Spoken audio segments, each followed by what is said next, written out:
Welcome back to the Two Comma Club podcast. Today I'm excited to introduce Richmond Dinh. He's a multiple seven-figure entrepreneur, founder of the Underdog Movement, creator of the Tiny Challenge, and he's helped thousands of students launch their coaching businesses, and he's an awesome father of three. So Richmond, I want to ask you first and foremost, what is a Tiny Challenge for everyone who's listening?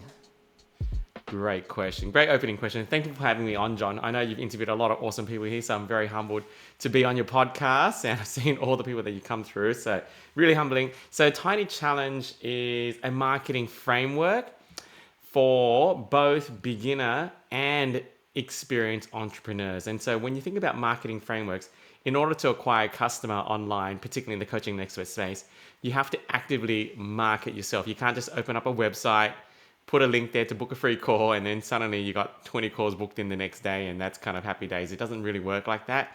Or you just kind of launch a funnel and have your 997 course, and next minute you're making money while you sleep. So you need a marketing framework to sell your products and services online or your coaching programs online. And so you can do webinars, you can do masterclasses, you can do VSLs, you can do cold DM, you can run ads, you can do group challenges, you can do workshops.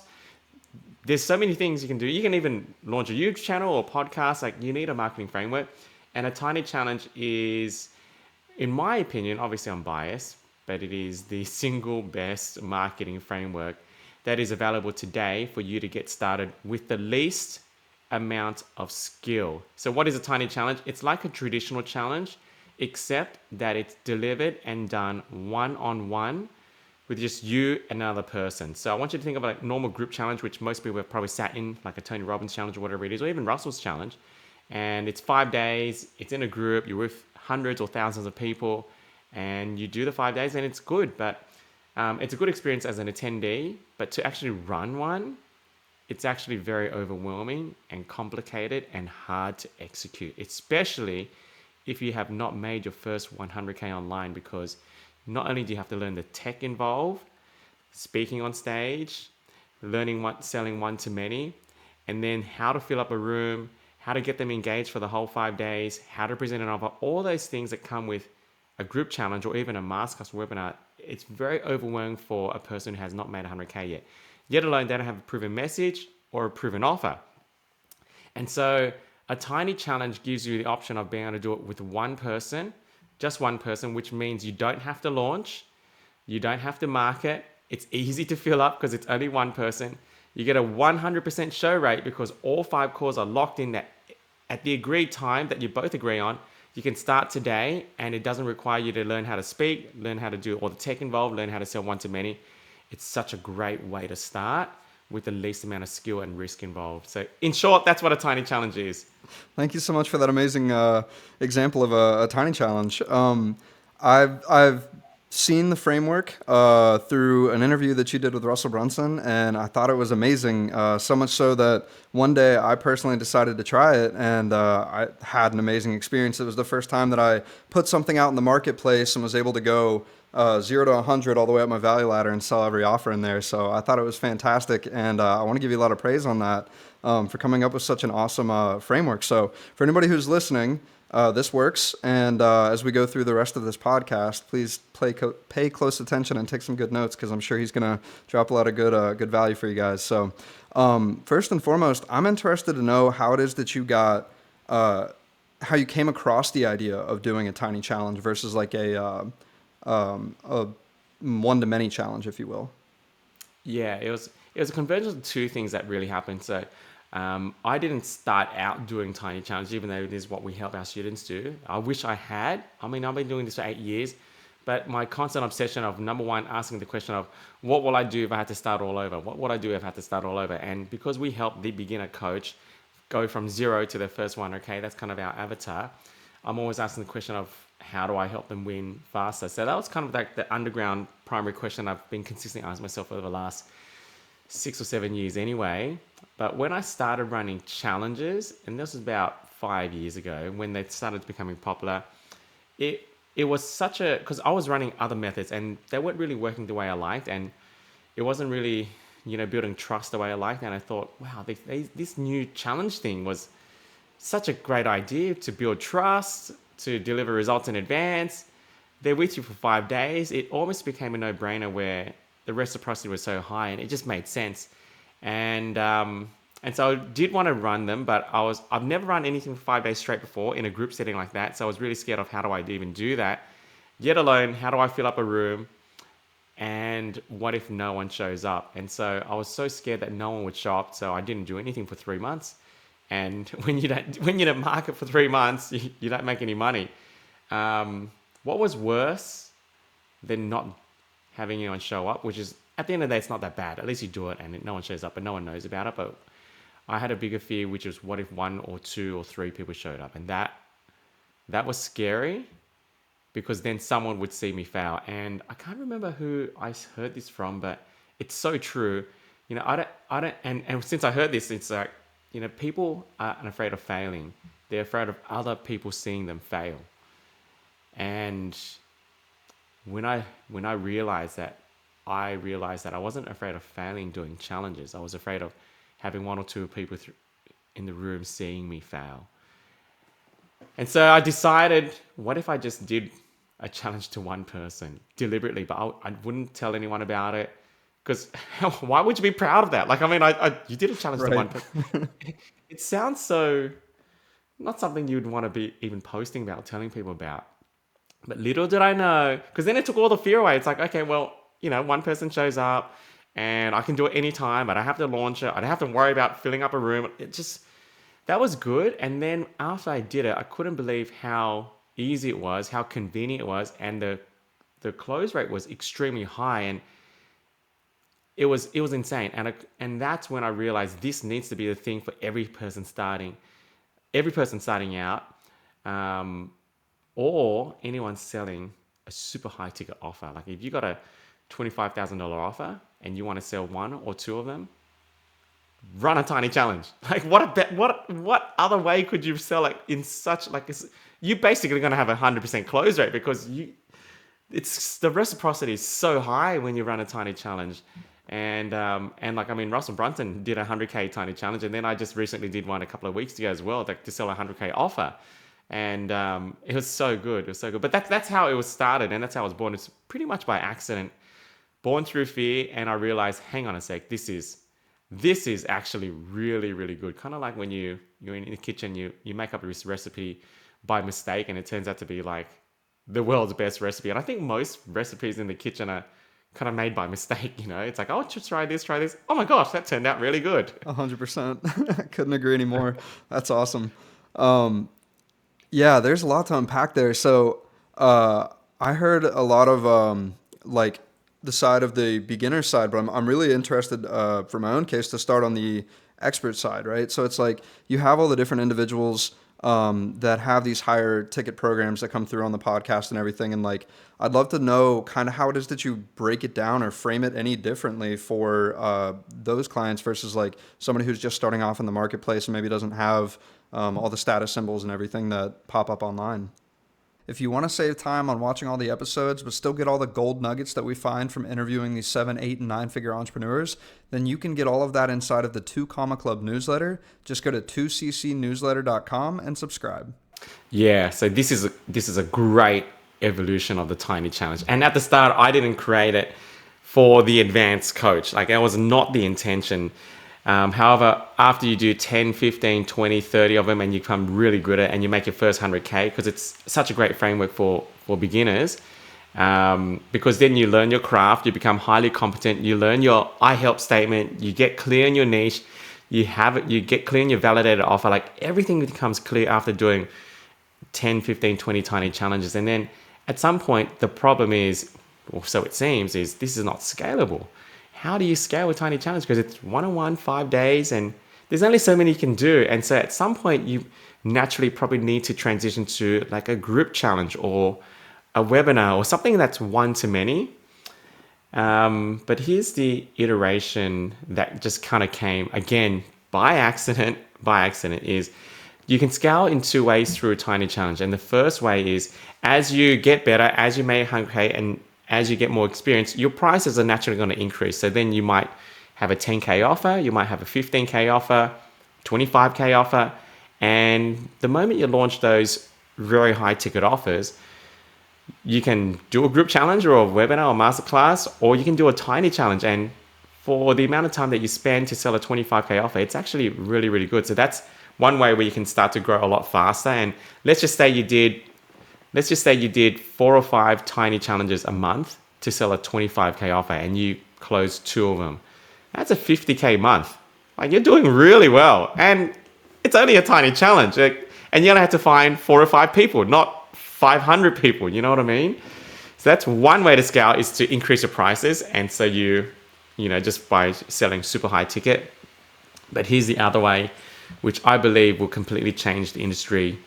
Tiny challenges already changed the industry because it is the best starting vehicle for every person starting out. But this idea came when I was interviewed by Russell. So we were just sitting there at the end of his, like, wow, this is so fascinating. And he said, like, what if you did one, and you kind of, because he asked me, like, how do you weed out time wasters in a tiny challenge? And it was a good question, because the last thing you want to do is do a 5-day tiny challenge with someone, and then you get a time waster. You know what I mean? So it's so much of your time, it's so much of your commitment, and you don't want to have that. And so we do have various ways where you can weed out time wasters. For example, you can ask for a fully refundable deposit. You can ask them to donate to charity, or in our case, for like the beginner coach, you can ask them to write a handwritten letter saying, for example, I, John Marsh, commit to doing the work, getting out of my own way, and then they submit the letter to you, and then suddenly they're committed. Apart from that, the fact that they're giving 5 days, 5 calls to you tells us they're committed anyway, because no one turns up and gives away their time that easily these days, especially for a tiny challenge. So they're pretty committed in that sense. But then he asked, like, could you charge for it? Like, could you charge for a tiny challenge? And I thought, because at the time, again, we were doing it for beginners, and we wouldn't recommend them charging because they're just beginners. And I thought, yeah, you probably could charge for a tiny challenge. I don't see why not. And that's when the first concept of the idea of a paid tiny challenge came about, for someone more advanced, someone more experienced, and kind of like a paid masterclass or a paid group challenge. You can definitely do a paid tiny challenge if you're a little bit more advanced. So that's one way, paid tiny challenge. But then this other idea was born that Russell kind of insinuated, like, could you like do a paid challenge and then perhaps coach that person one-on-one, but have a few people kind of sitting in the same Zoom room and watch you do that, and then I guess when you pitch the offer at the end, you're not just pitching that at one person, but then you pitch to everyone sitting down. And I thought, that's genius. That is genius. And so after he said that, the next month I went out and I said, I'm going to do it. I'm going to do it. I'm going to do a paid challenge. I charged $5,000 for it. And in that challenge, because at the time I had run over 70 group challenges, and the paid challenge was, I'm going to help someone build out a 6-figure challenge in 5 days. One-on-one with me, I'm going to build out the 6-figure challenge, because I'd done like over 70 6-figure challenges, And then I'm going to sell tickets for $500 only to 5 people who want to come in and watch me coach this person one-on-one to help her build out her 6-figure challenge. And then they can kind of draw some kind of inspiration from what I'm doing. And they're seeing me coach this person. And then eventually they kind of walk out with, some great insights on how to build their own 6-figure challenge. At the end of that challenge, I pitched a 25K offer to the person I did it on. But the pitch went to all 5 people who sat in that chair to watch, and 4 people bought. Oh my gosh, that's so awesome. That was a $100,000 challenge. And it was a tiny challenge with what we call now a shadow seat. And that's credit to Eileen Wider. So I presented that model to Russell's inner circle, and Eileen was in the room, and she's like, wow.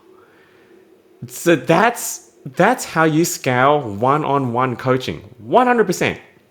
That's how you scale one-on-one coaching. People think you cannot scale one-on-one coaching. Well, times have changed. The way you scale one-on-one coaching is coach someone one-on-one through a tiny challenge framework, have a shadow seat, and you could have 5, 10, 15 people, 100 people there, watch you coach that person one-on-one to solve one particular problem that they want to have solved as well. But then when you present the offer at the end, you're not presenting it to just one person, you present it to 5, 10, 15, 20, 100 people. And since coaching has started, coaching's been around for about 100 years, no one has ever been able to scale one-on-one coaching. No one.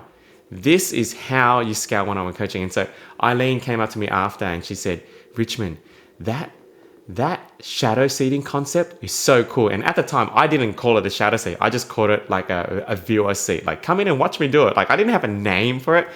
And I said to her, oh, that's an amazing name. Can I use that as a term? She's like, I thought that's what you called it. I'm like, I didn't have a name for it. So credit to Eileen for giving me the idea and giving me permission to use the term shadow seat. So tiny challenge with a shadow seat is the way forward to scale. So once you do tiny challenges as a beginner to get 100K, then you can go to a paid tiny challenge and charge $100, $200 and sell your 25K offer. And then after that, then you can go to a tiny challenge and sell shadow seats. And that's how you scale. And so you don't really even need to move out of the model of a tiny challenge. This allows you to even get to $1 million or multiple 7 figures. I did a shadow seat one only about a month ago, which I remember telling you about. And this one I went bigger. And so again, I charged $5,000 for it. And had one person I was coaching one-on-one. And then I sold 100 shadow seats for $97. $97. And in that one-on-one challenge, it was basically I helped this person build out the perfect tiny challenge, like the perfect tiny challenge. And so we had a lot of people saying, I want to see Richmond help Darlene build out the perfect tiny challenge. I want to see how he does it.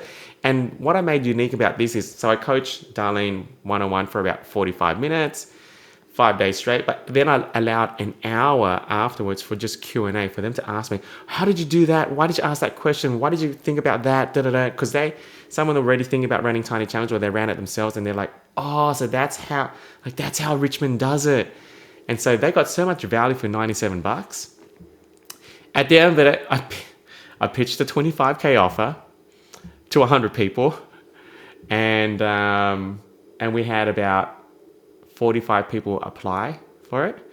It was nuts. We ended up closing 6 people to my 25K offer, and then another 7 or 8 downsold to a 5K offer. And so that alone was almost 200K just from that. And then the person sitting in the chair of my tiny challenge, I pitched her a 100K offer and she said yes. So it ended up being like a $290,000 tiny challenge. $290,000. And it was crazy. And when you add in the 100 seats that I sold for $97, that's an extra 10K. So it was a $300,000 tiny challenge. A $300,000 tiny challenge, which is so crazy. Amazing. Yeah. And you imagine doing 4 of those a year. Right. You're on $1 million. Like, if you're, I don't know who's listening to this, but if you're looking for your first 2 comma club or your second one, first of all, run a tiny challenge to get your first 100K. You get there easy. You don't need that many leads for it. You don't need to have anything fancy for it or a big list, because you only need one. You post a piece of content and you get one person like it, and that's your ideal client. That's your first tiny challenge. You don't need 100 likes or 1,000 likes. You don't even need 10 comments. But if you did get 10 comments or 10 likes from your ideal clients, you got 10 tiny challenges. It's awesome. Get to 100K, then either do a paid model or do a shadow seat to scale it. And even if you had a $5,000 offer and you did a tiny challenge and you had 20 people as a shadow seat and you pitched a $5,000 offer, you could easily sell like 7 or 8. Like, you could close a third of them and sell 7 or 8 of those, and that's a $30,000 to $40,000 payday. Easy. And you do that once a month, you're crushing. Oh yeah. Man, that was a lot of gold right there. That you answered one of the questions that I was thinking about, which was, you touched on like the upsells and all those things, and I was curious to know if you were doing the downsell of the one-on-one, and it sounds like you are to those shadow seats, which is Yeah, amazing. 100%. Yeah, we don't pitch the downsell because you Hmm. never want to pitch two offers because it creates overwhelm. When you give someone too much choice, then it's very hard for them to commit and decide. It's kind of like, how old are you, John? You don't mind me asking? Yeah, I'm gonna be 29 next week, so I'm 28. So good, so good. So I'm 42. I'm sure as a kid you remember on TV there was only like four channels. Yeah, is it? Is Yeah, that yeah, for sure. like there was only like back then there weren't that like for us it was like channel 7, 9, 10, and ABC or something like that. And when you wanted to watch something on TV, like within 10 seconds you would have picked the channel already. But now, you want to watch something on Netflix or YouTube, you could be scrolling for half an hour because there's so much choice. And then you're at the end of half an hour, like, nothing on, I can't decide. Right, Uh, right. Too much choice destroys commitment. And so presenting offers, you never want to present more than one offer. So just present that one offer. And then on the phone call, it's like when they say no, then you say, oh, by the way, would like to hear the $5,000 one or the downsell one, which is kind of like a smaller version of the bigger one. So yeah, you can 100% downsell, 100%. That's Yes. awesome. So one of the questions I have related to this, we've talked a lot about that, the shadow seat, and so I'm interested to know like what strategies do you have for users that are getting people in there? Is it a very similar concept to how you're already getting people in the Tiny Challenge? Yeah. So in order to do a shadow seat, again, it is more of you've hit your first 100K, you've established huge amounts of competency because you're going to be demonstrating your competency now in front of a group of people. And so I would not do it if you haven't done 100K or you haven't done certain hours of coaching because um, if you're not good at what you do, it's not going to look good. No one's going to buy. So they're buying competency because they're seeing you coach one on one. That's what they're buying. So and I believe a demonstration of competency is the future of marketing. So that's first thing I want to make sure everyone is like, oh my gosh, that sounds cool, and they go out and do it, and then they ruin the reputation because they haven't done enough of it. So that's key. But to answer your question, you need to figure out a problem that people are hungry to solve. That's step number one. And so for us, it was I've done it three, four, five. I've done the shadow seat 5 times now. So for me, it was like uh, when I did it to a more advanced avatar, it's like build out a six-figure challenge, six-figure group challenge.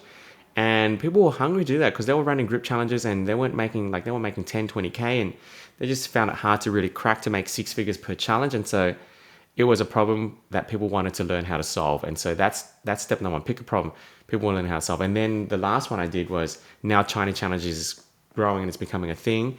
It was like build out the perfect high converting tiny challenge. And then I had a lot of my students, over 1,000 students, who were like, I want to watch Richmond do that. It's like a problem that they wanted to have solved. And so that's the key. Pick a problem people want to have solved.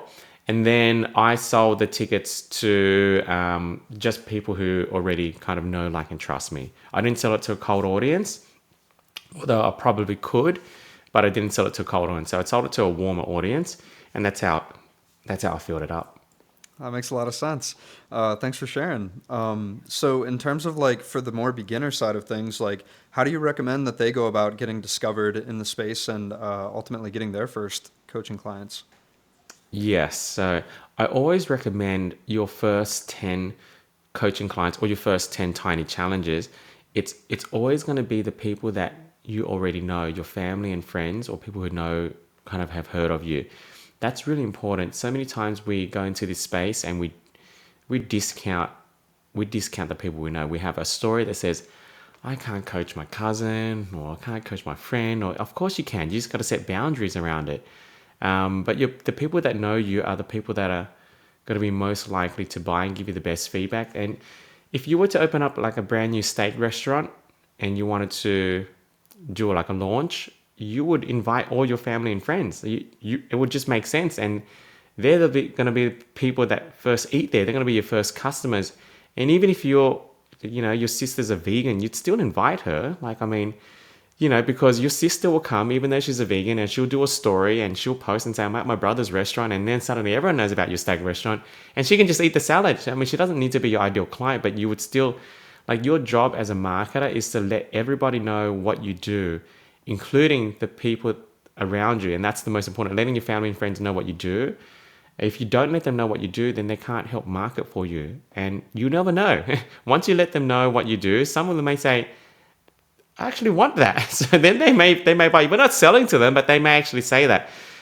When I started out, my sister-in-law, Jackie, so I don't know, Jackie, she'll never listen to this podcast because she is so far from my ideal client.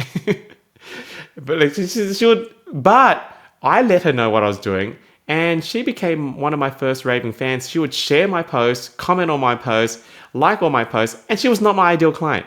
But she would comment, share, like it all the time, to the point where she had friends who wanted to get life coaching or get coaching, and then suddenly they saw it, and then they would reach out or they would like it, and then that's how I started to grow my business from my sister, who's not my ideal client, who was like the vegan in my world.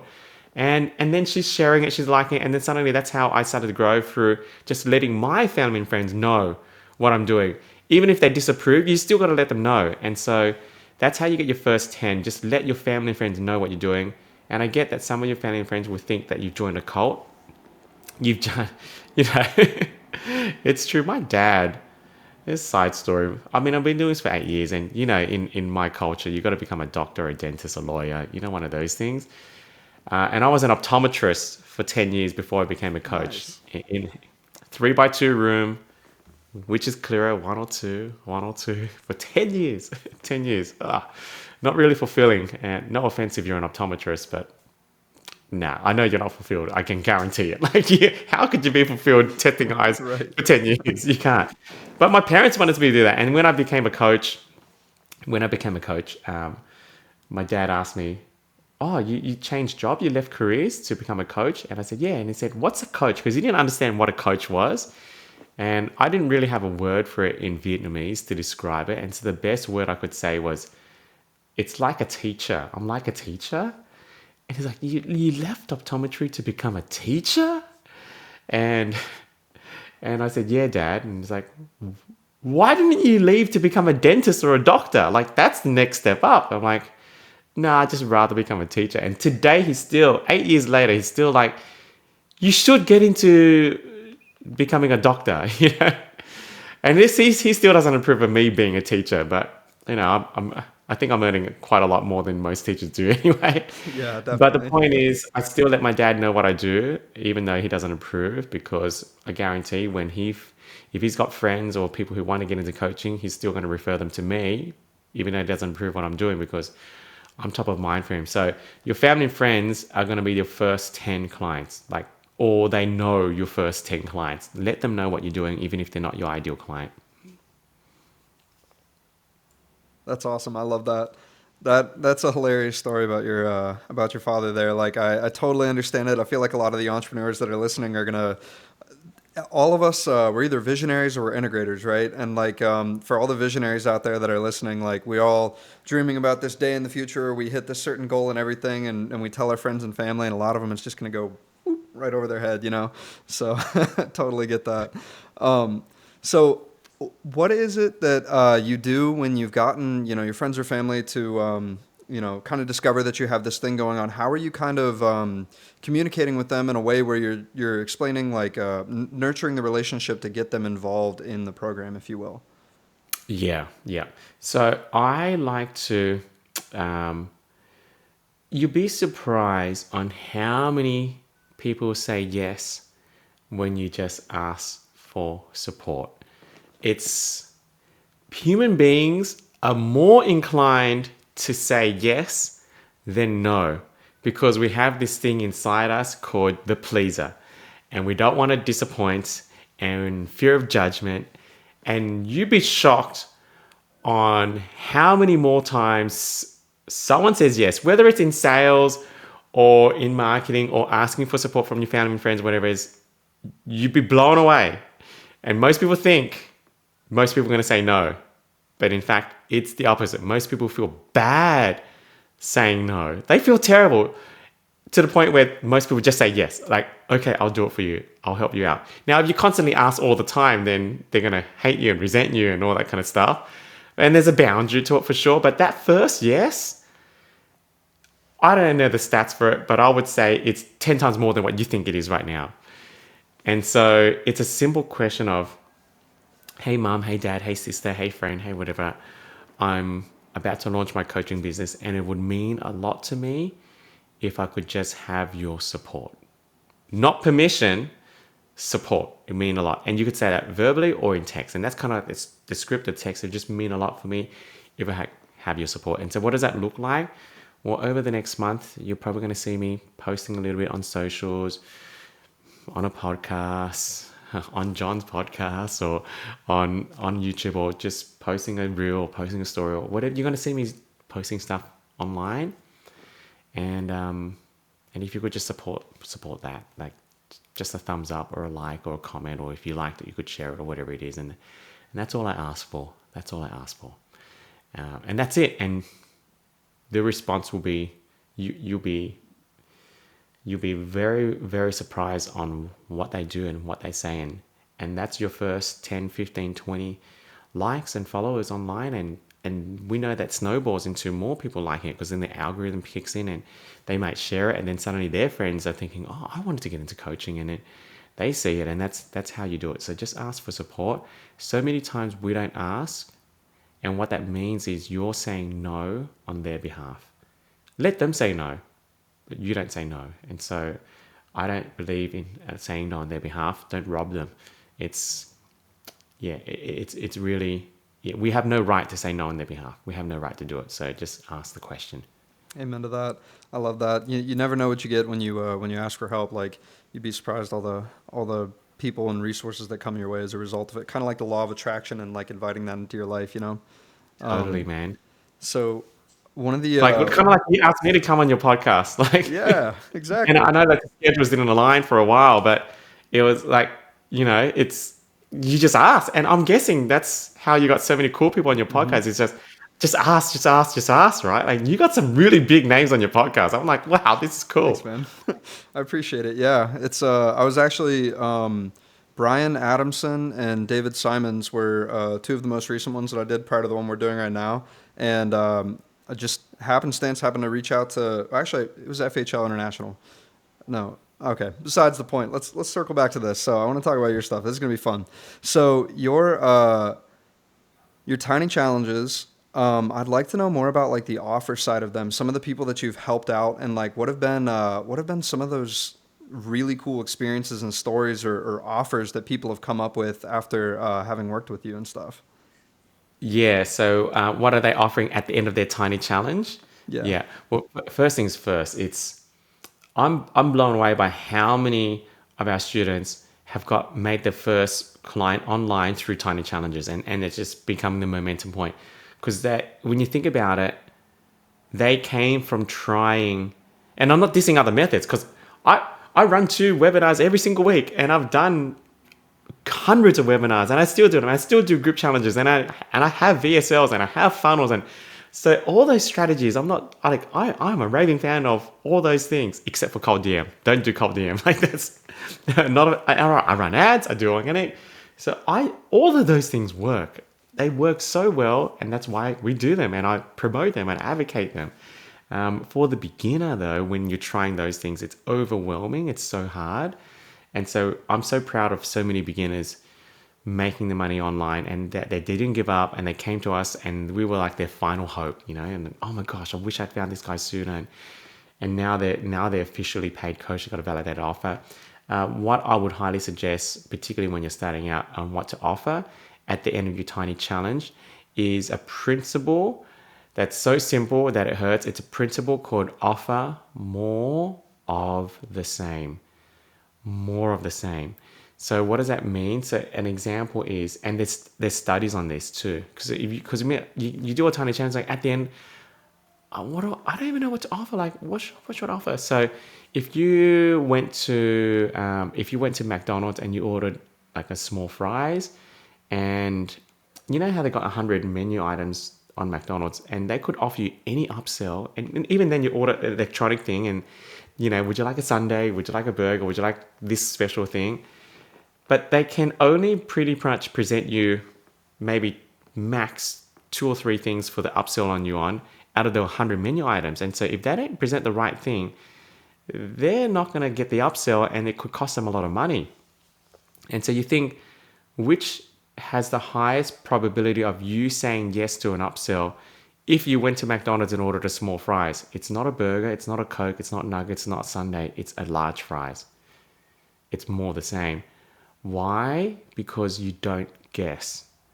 If someone orders small fries, you know with 100% accuracy that today they feel like fries. You know with 100% accuracy that they're not allergic to fries. You know with 100% accuracy they like fries. Now, if you offered a sundae, you don't know if they're allergic to dairy. You don't know if they feel like something sweet.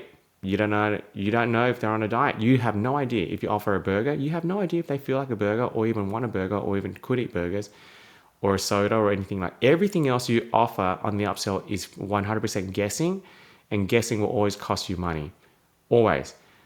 Offer more of the same. And even the studies when you buy supplements online, so smart marketers, when they buy supplements online, and I'm pretty sure Russell has done research on this too. So if you buy like a 50 pack of vitamin C, and they always have some sort of upsell. Would you like this diet book? Would you like this training guide? Would you like vitamin D? Would you like something else? And the number one upsell if you buy a 50 pack for vitamin C is a 100 pack.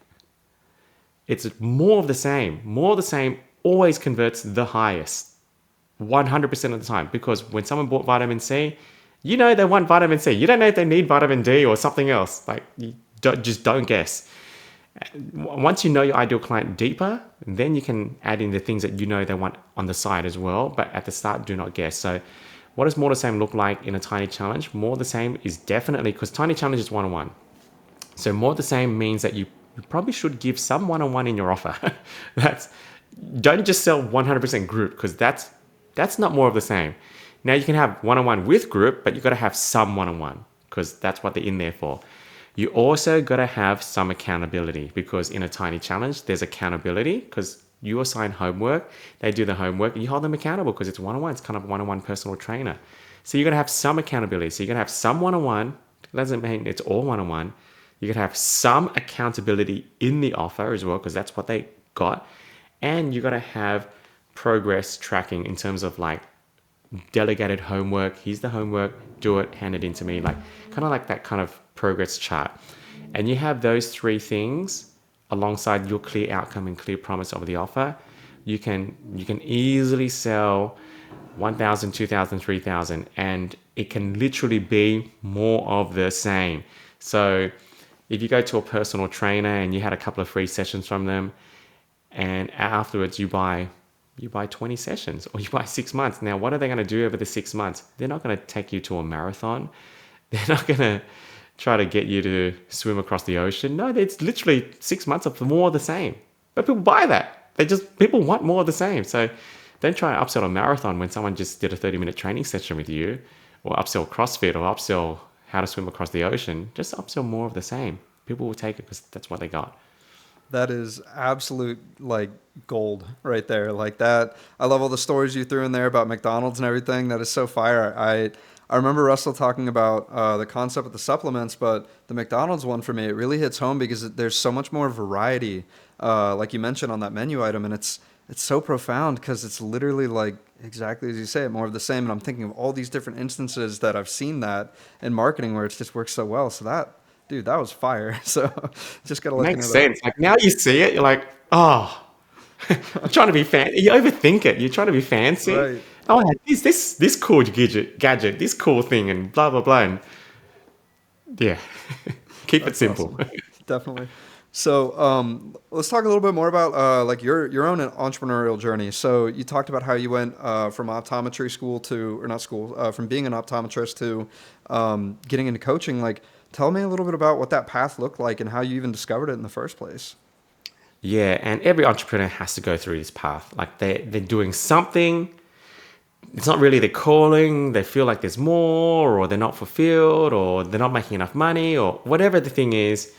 and then they have to transition into the unknown, right? Really is the unknown. Or in my case, you know how they say ignorance is bliss? You know how they say 100%. that? Yeah. I'm grateful for my ignorance. I didn't know how, I shouldn't say this, but I didn't know how hard it was, you know. Yeah. Yeah, for sure. Wow. Wow, wow, wow. And I just thought it would be running a business would be easy. And I actually legit I didn't know I needed to speak, like, you know, public speaking and do lives and do events and stuff. I just thought written content and, you know, like people would just come and word of mouth and, you know, do a good job for 10 people and suddenly it's all word of mouth from there. And and public speaking was my biggest fear. So ignorance played in my favor. I had no idea on all the skills I had to learn and how hard it would be. And the reason why I had no choice was because when I left optometry, I literally burnt the boats and I didn't re-register. And when you don't re-register in optometry, it's not a simple go back and re-register. You got to go through years of process to get it back. And so, and so for me, it was like there was no other option. I really just had to go all in on coaching now, which was great because it forced me to. Had I kept my registration for optometry, I would have ran back very quickly because realizing that how hard it was, and you know, putting yourself out there and getting rejection and you know, don't want to scare the beginner entrepreneur, but that's the truth. That's the truth. So to transition, sometimes ignorance is bliss, but also to transition, what really helped, and I know that this will be hard for some people, is you're gonna have to be very deliberate with spending time with the right people and listening to the right people that support you, and also be realistic enough to know that some people will not, and be okay with that. And I think the biggest litmus test of your life will be when you're going through adversity and finding out who your real supporters are. You know, I say this to my students: achievement will only demonstrate a man's competence. Like that's all it does. That's what achievement does. But adversity will demonstrate a man's character. And so when I say a man, it's people. And so, you know, achievement, it's awesome. You're competent. Well done. But adversity will show us your character, and will show the people around you their character as well. So when you're going through a hard time or a transition in your life, and for me, I had only 2 supporters for my friends, and the majority of my friends, and they really cared. But I think if you really care about someone, then you just need to trust that they're going to make the right decision, and trust that they'll get the right lesson from it. You don't really, yeah, you got to be careful of telling people what to do rather than just trusting that they know the right step and you can ask the right questions and all that kind of stuff. And then my wife Penny was a big role in that as well. My in-laws didn't support, for sure. They thought I was crazy. My parents did not support. They thought I was crazy. And a lot of my friends did not support, except for 2. And then it was Penny, my wife Penny. So I only really had 3 people that supported me, and I really had to just, it was hard, but that's the biggest key, is find some supporters around you and stick with them and transition, because that you're going to need help in that department. 100%. I think that's some of the realest stuff that I've heard on here is, you know, those adversity moments. They really show you like who you're surrounded with, and the levels of support that you either have or don't have. Like one of the things that I'm sure you alluded to that you experienced, that I've also experienced, and a lot of other entrepreneurs, is like the people that you thought were by your side through it all, the moment that hard time comes, like they just kind of they go their own ways and everything. That was Which actually is the good. Like, it's a good thing really, when you think about it, because definitely. who wants, I don't want, like, who wants friends like that anyway? Like, you know, like you want to know who's really got you. Yeah, yeah, I couldn't agree anymore. It's like you want to know that like when shit hits the fan, like you have the right people who are going to be by your side to deal with it, rather than the ones who won't. And then if you're standing there relying on them when it does, and you actually can't, it's like, oh, now you got more ground to cover and you're less prepared. So very important. Yeah. So one of the things that I've noticed is a big recurring theme among a lot of the individuals who have been on the podcast is how important their environment is to ultimately their success. So I don't know if you have any like tips in terms of like catering your environment to the goals and outcomes that you're ultimately trying to go after, or something of that nature. Yeah. So environment goes in my opinion, environment is twofold. Number one, the people you spend time with, for sure, like setting out, expectations. So if you got a family, if you got kids, if you got a wife or husband, or people immediately in your home that your business impacts. Number one is setting very clear expectations of how life is going to be. It's not a 9 to 5 anymore. Um, you know, there's weekends are not weekends. That kind of. So it's very clear boundaries and expectations of honey or hubby or whatever it is. This is how it's going to be, and it's not like this all the time. Or maybe I'm running an event or I'm away. So setting very clear expectations, but also knowing that it's all these early sacrifices for a better life in the future. So consistently communicating expectations with the people around you to set yourself environment up for success. Otherwise, you will get caught up in, I don't know if there's a name for this, but it's a lot of entrepreneurs, particularly if they got family at home, they feel guilty when they're working, that they should be with their family. And when they're with their family, they feel guilty that they should be working. And it's like this double bind guilt trap thing because of the lack of communication of expectations. And even with my kids, like I have to consistently communicate that I'm going away to Miami this Saturday, and Daddy's gone for 5 days, and Daddy will do my best to call you every day, but some days I might not be able to, and you know what I mean. And sometimes Daddy's working here, and if you want to spend time with Daddy, I'm going to spend time with you in about half an hour. Give me half an hour. But if you want to stay down here, and then they start drawing on my paper and stuff. They start putting up my laminate and do things like this. Just consistent communicating and letting them that that's still important. But this is what we're doing now. So that's key. Otherwise, the guilt will just crush you, and then we cannot operate at our best when we're operating in guilt. So that's kind of external environment communication of that. And then from an internal environment is how you communicate with yourself and setting up boundaries and guidelines with yourself. And so for me, the ultimate enemy to anyone's success is distraction. So I'll give 3 practical hacks to remove distraction. 3 practical hacks. Number 1, I don't set a wake up alarm, so to speak. I go to bed at a certain time. Like I have a go to sleep alarm, and I naturally wake up. Like I naturally wake up around about, anywhere from 4:30 a.m. If I sleep in, like 6 a.m. is a sleep in for me. You know what I mean? So I just naturally wake around there because I want to wake up at least an hour before the world wakes up. Before I have this thing, I have to beat the sun. So if it's daylight savings, I need to wake up earlier. Like I cannot let the sun beat me. So I must beat the sun. And if you beat the sun every single day, then you've got an hour or 2 hours before the world wakes up, meaning the world, meaning your family or whoever's staying at home with you. That's important because that's your time.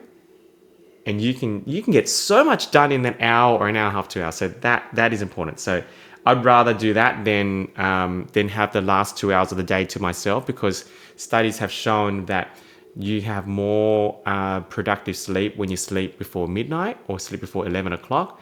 And so I'd rather, some people are like, oh yeah, I'm going to do my last 2 hours on myself at the end of the night and sleep at 1 a.m. No, I'd rather do it in the morning. It's just better that way. And just the idea of beating the sun, you feel like you're just ahead rather than behind. So that's hack number 1. Hack number 2 is on your phone. I don't know if anyone's listening to pull out their phone, and like on my phone, I've got my apps here. I've got 4 by 5, so I've got 20 apps, and then I scroll across, I've got another 20, and that's all I've got. I've only got 2 pages, and I think that's the max you should ever have on your phone. Some people got like 8 pages, 9 pages. Like I couldn't even imagine. Like, what are you putting on there? Like a bunch of games. yeah, Like, because like I mean, I've got more apps than what I have shown, but I don't use them, and you can search for them, whatever it is. But this is distraction. And so I want to remove as much distraction as possible from an app perspective. And I don't know how many people have 6 or 7 pages. They're all distractions. And every app on your phone is designed to distract you. And so I don't want that. And then the third, so I'm very diligent on what is going to distract me on my phone. And everything on my phone is designed to, it's purposeful. And then the third thing, and I don't know if this is controversial or not, but it's related to my phone too. For the last 5 years, my phone has been on silent 100% of the time. I cannot receive an emergency call. And it's probably a bad thing because I have family. Like, what if something happens and you don't pick up? And so apparently I can set a number now. Like if Penny calls me, if her number goes through and she calls me, then it supersedes the do not disturb thing and it actually rings. So I got to figure out how to do that because I know she will only call me for an emergency anyway. But I believe anything else, if they wanted to reach me, they would drive to my house and reach me. You know what I mean? But touch wood, I've never had any major emergency where I looked at my phone 2 hours later and I thought, oh crap. You know what I mean? So it's 100%. Never been like that. And then someone can tell me, like, otherwise, if someone really needed me, they'll call Penny because Penny's phone is on. Or they'll call my business partner, or they'll call someone that's or my assistant, and my assistant will just reach out to me very quickly through email or messenger or whatever it is. And so I have people around me that if they know it's an emergency, they can contact the people around me, and then they'll tell me. So I never have my phone on silent. I mean, off silent. That's awesome. I love that. We've been, my girlfriend and I have talked a ton about like distractions. We actually this week got rid of our TV, which is pretty crazy, pretty random. But we just thought we don't have TV at home. Yeah. It's like, why not? Like get rid of it. So yeah, that's really cool. I've been on that do not disturb kick most of the day, but I got to do a better job around social media. I think that's the one area that like. I know that a lot of us get sucked into that, and I think there's certain settings or certain browsers you can use that allow you to put limits on that. So definitely recommend looking into that too. So as we're getting closer to the end of the podcast here, I know there was one more thing that I wanted to talk about before we transition to the end, and that's the book that you have that you're in the process of putting together. So if you wouldn't mind sharing about that, that'd be awesome.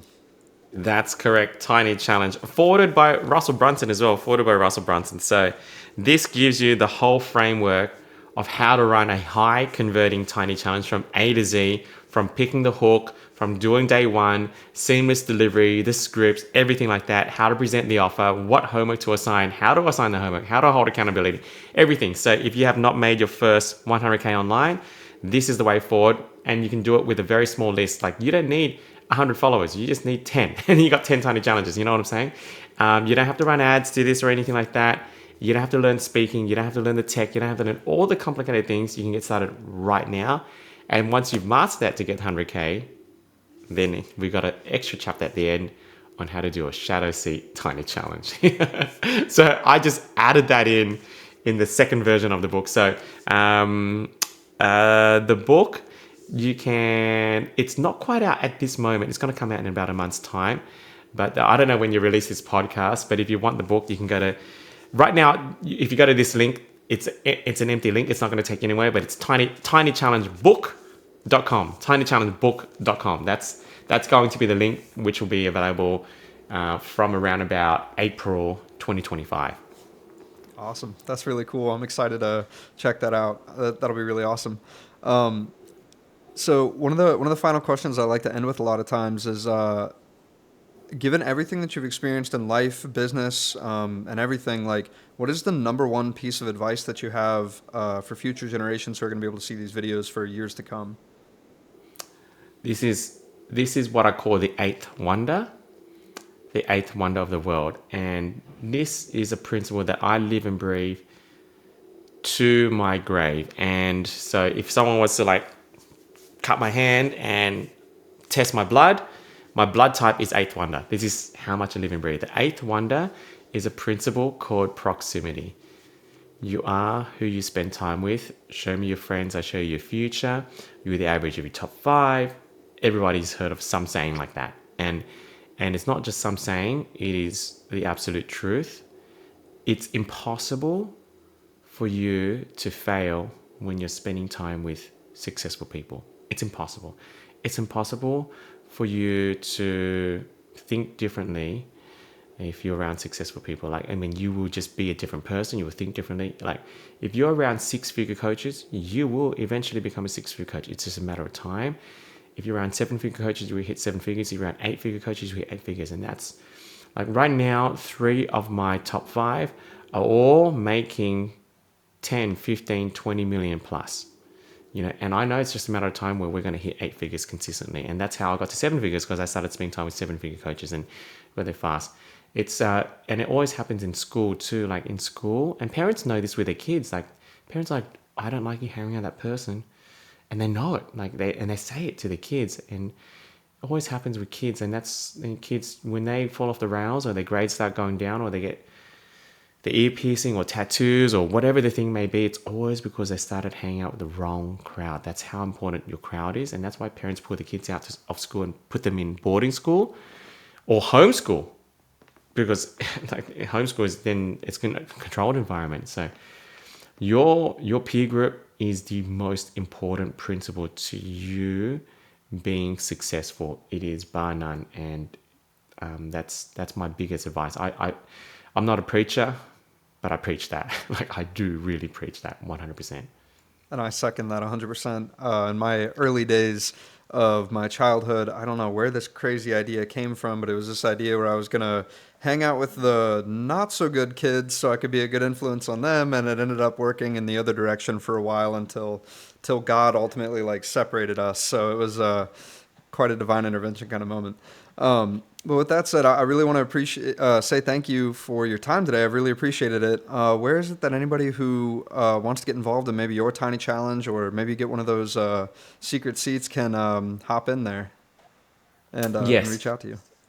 Yep. So easiest way to reach out to me is, I mean, you could always go tinychallenge.com, but you can send me a DM on Facebook or Instagram. Like just send me a DM on Facebook or Instagram, and either myself or my team will respond. Like we are on the DMs like 24/7. Like legit, I mean that, because either I'm on it, or I've got a VA from the Philippines that's on it, and I've got a VA from South America that's on it, because opposite time zones. So it's like around the clock on our DM. So because we get so many DMs. So if you want to just send me a DM on Facebook or Instagram, we'll get back to you. Awesome, Richmond. Thank you so much for your time today, and really appreciate it. Appreciate you, John. Well done.